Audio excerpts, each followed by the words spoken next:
अस्सलामुअलैकुम दोस्तों, मेरा नाम ज़ैनुल आबिदीन है और आप देख रहे हैं हिस्ट्री विद ज़ैन।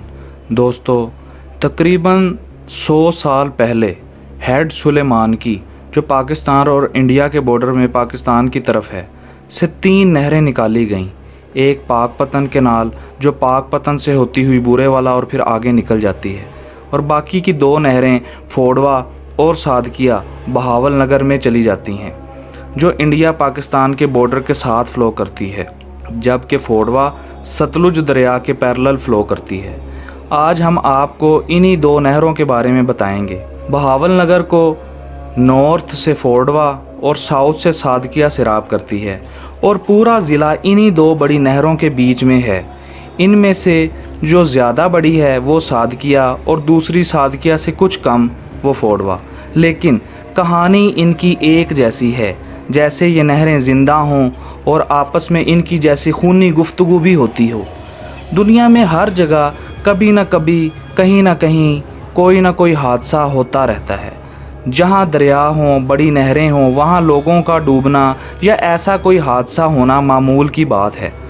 अगर इन 2 नहरों की बात की जाए तो इनकी दास्तान कुछ ज़्यादा भयानक है। इन नहरों को खूनी नहरें भी कहा जाता है। कोई आज से 1 सदी पहले इन नहरों ने अपना रंग दिखाना शुरू कर दिया था। कोई ऐसा साल नहीं गुज़रा जब इसने किसी ज़िंदगी को ना निगला हो। बड़े से बड़े स्विमर भी इन नहरों में स्विमिंग करते हुए कई बार सोचते हैं।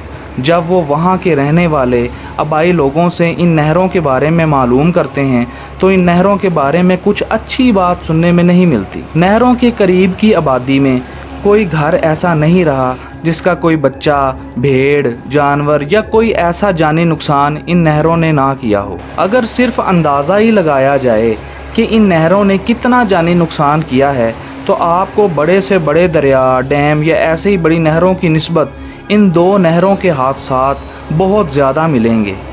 1 सदी से अब तक हर साल इन नहरों का ज़िंदगियों से खेलना मामूल की बात है। इन नहरों को देखने से भी खौफ आता है और देखते रहो तो ये जैसे अपनी तरफ खींच लेती हैं। इसीलिए इन नहरों के करीब खड़े होने से भी लोग अब गुरेज करते हैं या यूँ समझ लें कि डरते हैं।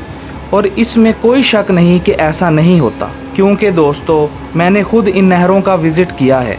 आपको ये जानकर शायद हैरत भी होगी, फोड़वा नहर के किनारे हमारा गांव था और इस नहर का निशाना मैं खुद भी बन चुका हूँ।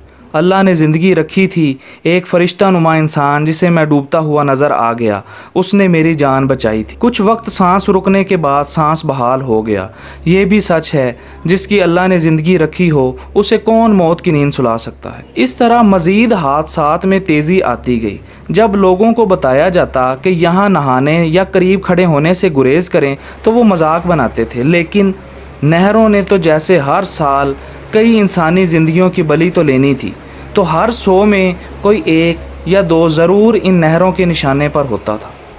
हम आज से 18 साल पहले अपने गांव से हिजरत कर गए और शहर में आ गए, लेकिन आज भी हमें इन दोनों नहरों के हादसात वैसे ही सुनने को मिलते हैं जैसे हमने अपने बुज़ुर्गों से सुना था या जैसे मैं इस हादसे का खुद निशाना बन चुका था।